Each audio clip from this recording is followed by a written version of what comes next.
modelnya. Sebelum saya sampai ke sana, yang isi tadi yang sudah disebutkan oleh Ibu Lili itu ada dua, yaitu Ibu Nurul Kamilati dan Ibu Siti Rokayati. Ini yang Ibu Nurul Kamilati itu ternyata adalah kakak kelas saya waktu di UNS. Jadi beliau angkatan 89, saya angkatan 90.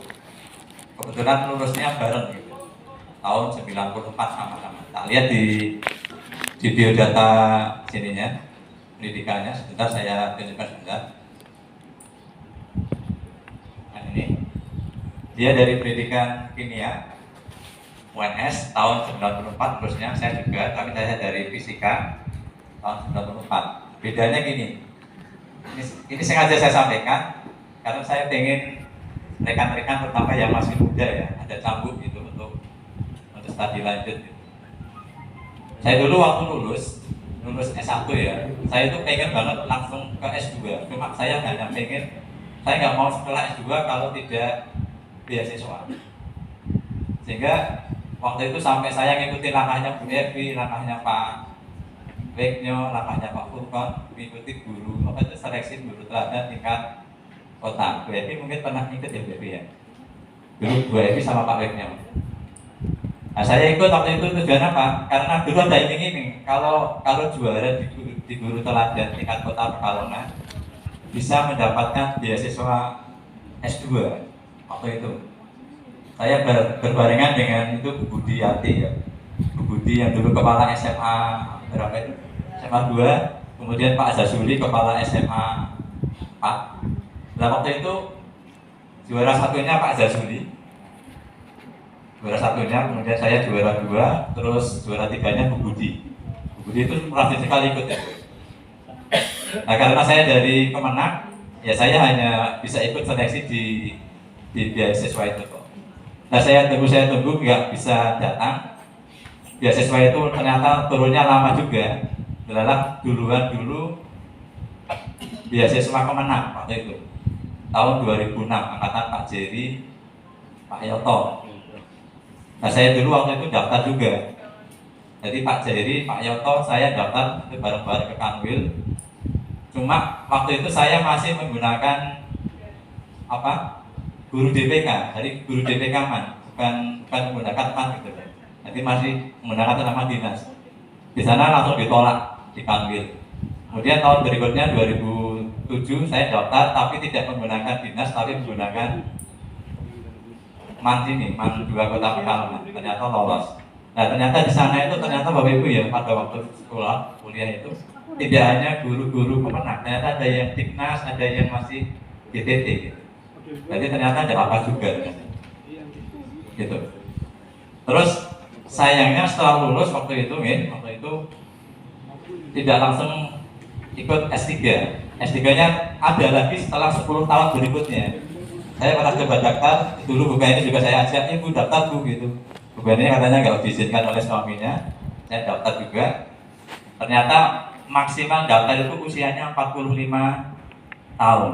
Nah saya waktu itu 45 tahun lebih 3 bulan, jadi tidak bisa masuk ke sistem. Jadi saya sampaikan, saya lihat dari pendidikannya Bu Nurul Kamilati, dilihat tahun 94 lulus S1, kemudian tahun 99 dia punya lulus dari Australia ya. Australia, dia punya gelar 2, satunya dari Australia, satunya dari IKIP Jogja, kampusnya Pak Yanto berarti, Pak Yanto begini. Jadi S2-nya gitu.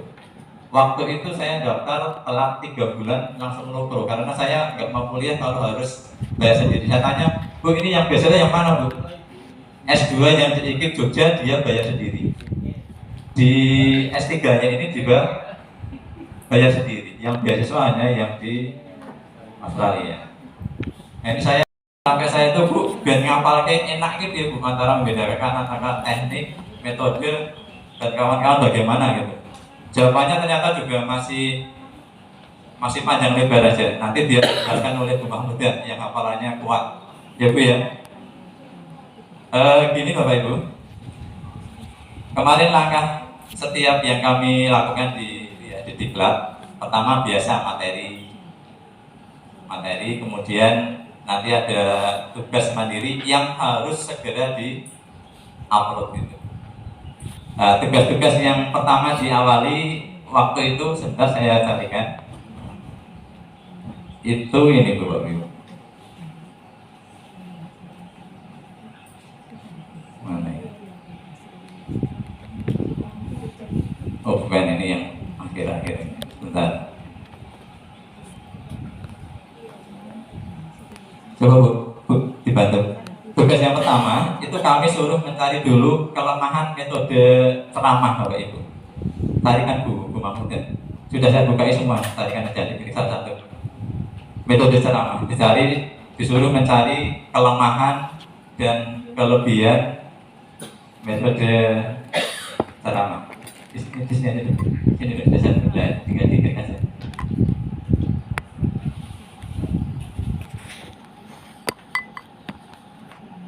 Terus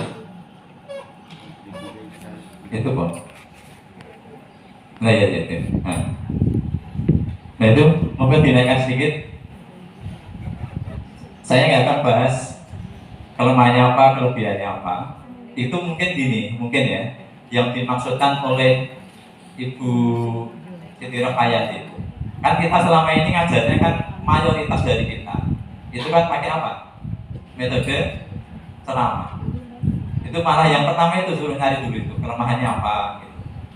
Dan itu Bapak Ibu bisa lihat di depan. Itu memang pembelajaran yang paling enak dan mudah itu adalah metode ceramah. Gitu. Nah kemarin yang disampaikan oleh para pengisi ya, para materi itu gini. Yang mungkin kita nggak menyadari ya.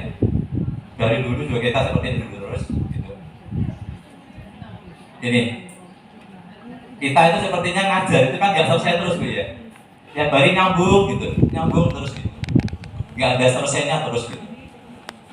Ternyata gini, itu karena kita waktu itu salah satu disampaikan, salah satunya ini, kita itu tidak mengambil model tertentu, model pembelajaran tertentu.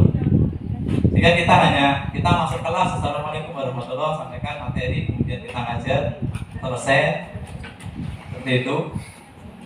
Terus tiap itu berulang terus. Kalau orang pembelajaran kita itu nggak henti-henti terus gitu.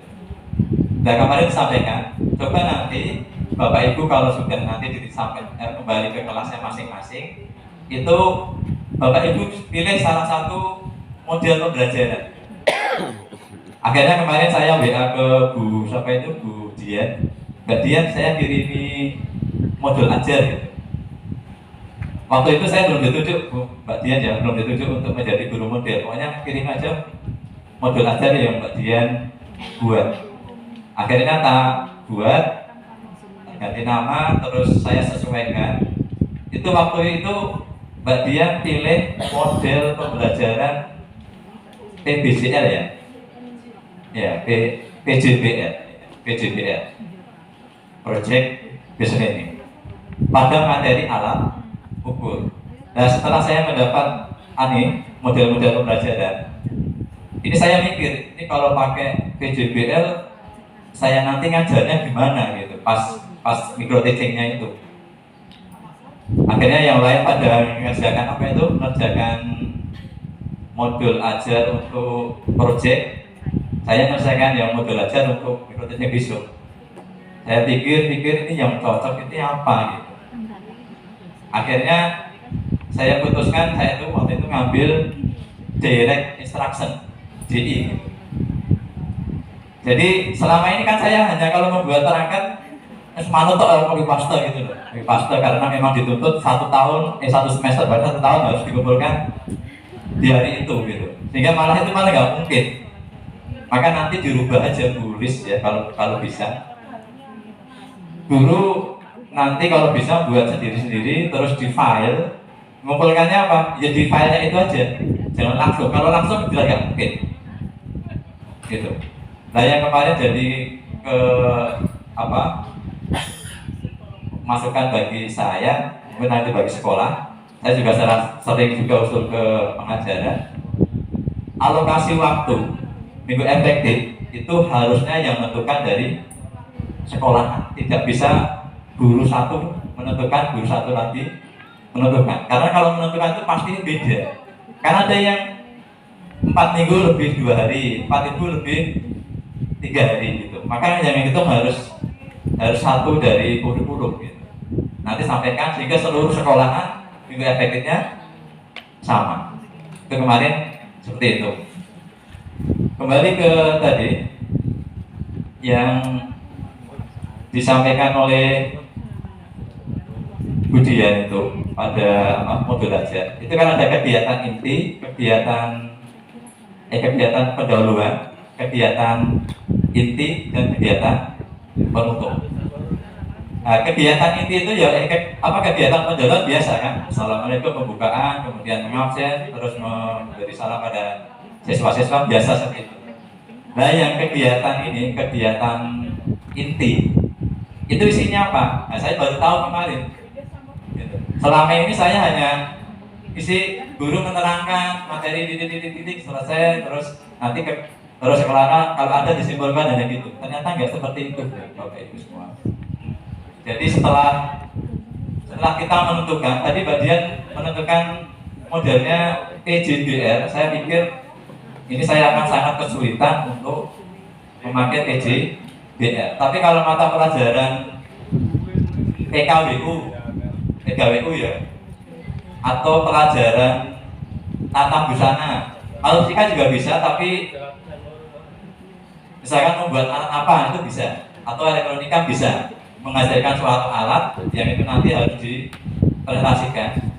Kimia juga bisa nanti, itu bisa pakai PJBL. Tapi kalau fisika pas pada materi pengukuran ini, kalau saya pakai PJBL, kelihatannya saya mikirnya harus keras. Kira-kira nanti anak harus membuat alat apa? Kan paling banter bisanya alat garis kalau buat seperti itu. Nggak mungkin kita dulu membuat jangka sorong, nggak mungkin. Maka kurang praktis. Akhirnya waktu itu saya ambil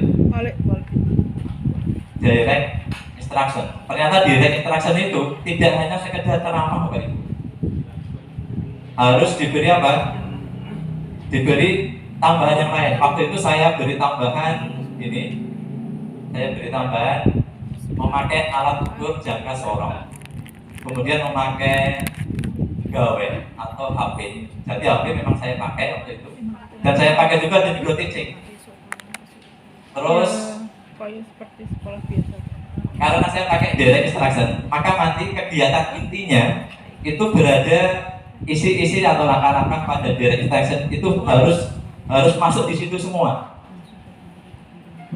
Jadi nanti Bapak Ibu bisa lihat di filenya ya, dari instruction isinya apa, EBCL apa, terus EBL apa itu.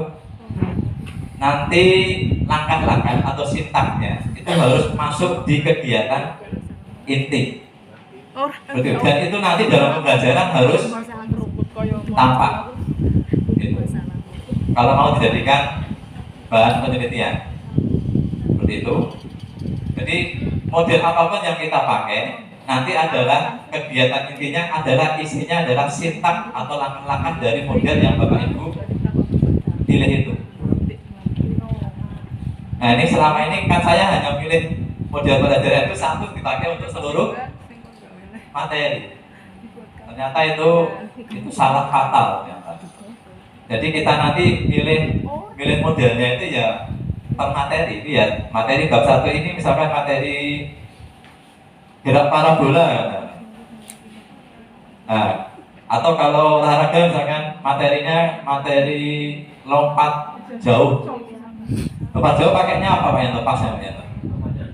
Modelnya Pak Yanto?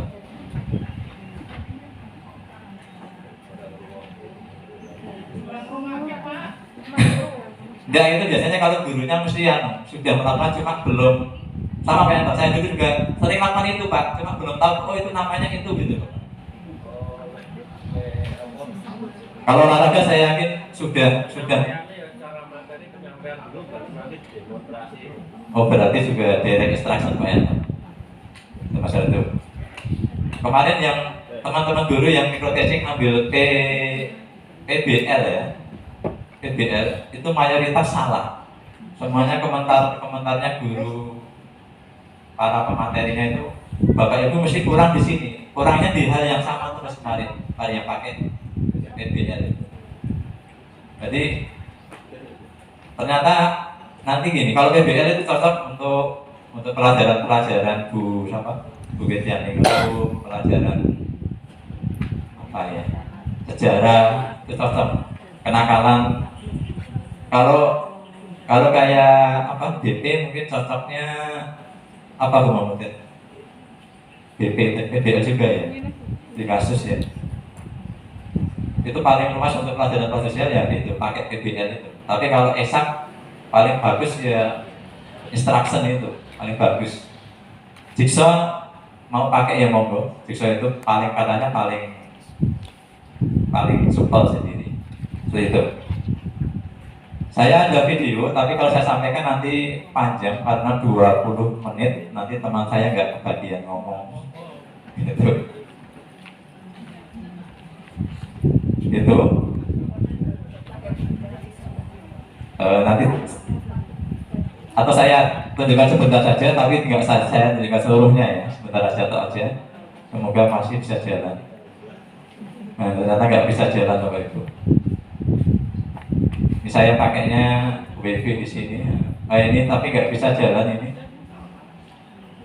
Ini 20 menit saya berarti bisa sama teman. Pak waktunya habis. Nah gitu. Nah ini saya pakai direct extraction. Sebentar saja ini Bapak Ibu. Saya direct extraction terus enggak jalan ya. Bentar.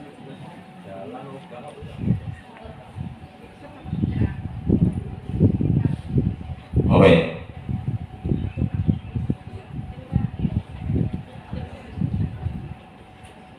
Dan ini aja sebentar.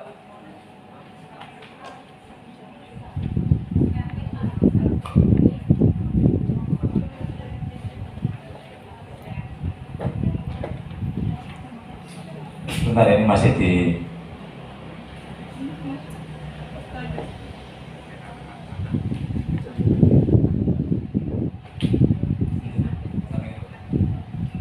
Nah ini Bapak Ibu, kami kemarin juga seolah-olah diamati oleh guru observer ya. Satu guru itu diamati oleh 5 orang waktu itu.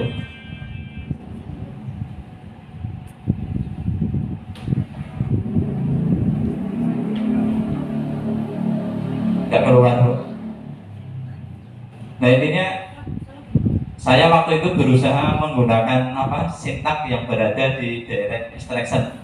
Di antaranya itu tadi pembukaan, kemudian ada pertanyaan pemantik. Saya kan menerangkan ini materi alat ukur jangka sorong. Alamat pemantik saya itu saya nyuruh minta teman guru untuk maju ke depan. Sebentar saya lempati aja biar cepat. Nah ini ya. Nah ini saya manggil Ibu siapa itu? Yumasari ya namanya Ibu ya. Saya panggil, saya tanya, Bu tingginya berapa? Dia jawab 150 cm. Terus saya tanya, jawabnya pakai apa Bu? Dia jawab pakai itu loh yang nempel di tembok. Saya tanya, apa nggak pakai itu Bu? Meteran tukang jahit itu? Enggak Pak pakai itu. Hasilnya berapa? Saya jawab 150. Saya sampaikan, ini kalau di orang umum itu sudah benar. Jawab, Bu Ina tingginya berapa? 160, sudah benar. Tapi kalau orang fisika 160 salah. Itu saya sampaikan. Kenapa saya salah? Karena memang saya menyampaikan materi pengukuran. Gitu. Saya contohkan juga. Kalau mengukur ini mestinya Bu Juma bisa 150,5 cm gitu. Karena duanya itu 150,2 itu berada di alat ukur, terus yang 3 itu taksiran. Tapi kalau kamu ditanya polisi nanti, duitnya tingginya berapa? 160,23. Kamu tidak gelut nanti kemana Bu sama polisinya, iya kan? Nah, jadi seperti ini. Jadi antara di pembelajaran dengan di kehidupan sehari-hari ternyata tidak bisa diterapkan 100% itu. Nah ini setelah ini baru saya giring ke sini Bu, ke sebentar ya, nah ini saya sampai tamak nggak jelas ini ya. Nah ini, nah baru saya giring ke sini, kok nggak keluar suara ya?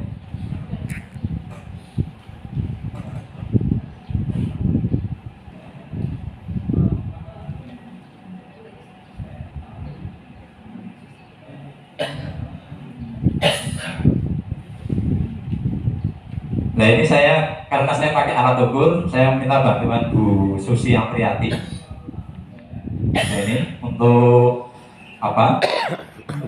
membagikan alat ukur jangka sorong itu, seperti itu. Ya cukup aja Bu, ya, nggak usah sampai selesai. Nanti terakhirnya ya sama seperti kita ngajar. Hanya bedanya karena kemarin micro teaching ya kita harus persiapkan kan, harus ada media, ada teori-teori mengajar yang bisa kita dapat waktu kita dulu kuliah dipakai. Jadi yang perlu saya sampaikan bahwa gini, selama ini saya ngajar di sini ya, saya sudah pakai metode terama, saya sudah pakai alat-alat bantu. Cuma waktu itu memang kendala saya, waktu itu memang saya belum paham, oh itu masuknya ini gitu.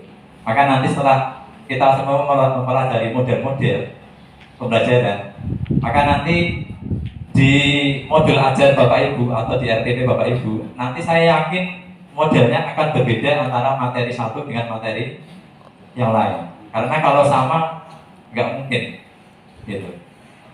Karena saya nggak mungkin pakai model pembelajaran yang dipakai di Pak Mujib apa itu kemarin management ya. Itu kemarin juga ada diperagakan juga, mencocokkan. Saya bisa pakai, misalkan gaya dengan dimensi gaya, bisa pakai. Tapi anak harus saya kasih dengan materi apa dulu? Direct instruction, nggak mungkin langsung pakai itu. Karena sekarang saya harus menerangkan bagaimana anak mencari lambang-lambang dimensi dari suatu besaran. Beda dengan pelajaran Pak Mujib, misalkan Pak Mujib itu mas dari Pak Mujib akidah akhlak, misalkan mencuri tingkah laku baik, ya kan? Oke, tingkah laku baik dan jelek. Mencuri tingkah laku baik, ada lagi tingkah laku jelek, tingkah laku menyenangkan, kan bisa mencocokkan. Terus ini membantu orang tua, biasakan dengan mudah. Tapi kalau untuk pelajaran fisika, saya tidak tadi gaya dimensinya MLT -2 Bu ya. Nah untuk mencari MLT -2 itu ternyata siswa tidak mudah Pak. Harus belajar dulu dengan besaran pokok, setelah itu besaran turunan yang sederhana, baru bisa mencapai ke besaran gaya tadi. Seperti itu. Itu aja Bu, intinya gini. Kami kemarin bertiga mengikuti pelatihan ini, pusing juga Bu, karena jam 8 masuk, jam 3 selesai, ada tugas sampai maghrib kadang di sini. Kalau nggak selesai lagi sampai jam berapa itu Bu? Kesel, makanya saya kemarin tawarin Bu Dian, Pak Bekti melu pelatihan, gimana? Aku langsung gitu. Betul, saya memang bilang dia kesel Pak. Sing nom gaya. Pokoknya aku sing tulis kalau ngirim lagi ya Bedian Europe kirim. Sing nom kirim. Bu Latifah, Bu Intan gitu. Kayak Manice Bu. Saya akta itu yang support. IC itu kalau ngisi mesti yang dikirim mesti yang muda. Lah saya dikirim saya ya harus tinggal Bismika Allahumma ahya. Nah gitu terus lagi kan. Kira saya Pak Yanto sih sebenarnya turu ya, Pak Mahmud juga terus. Ah, itu ada warso. Maka nanti tulis kalau kita lagi corong jangan bukti corek aja buprek gitu ganti video nero. Terus sate Jayanti. Estu termasuk tuh. Wah, saya nom-nom lah. Masuk ya? Enggak, Bu siapa ini? Bu Mahmud ya? Ini paham banget ini metodologi ini.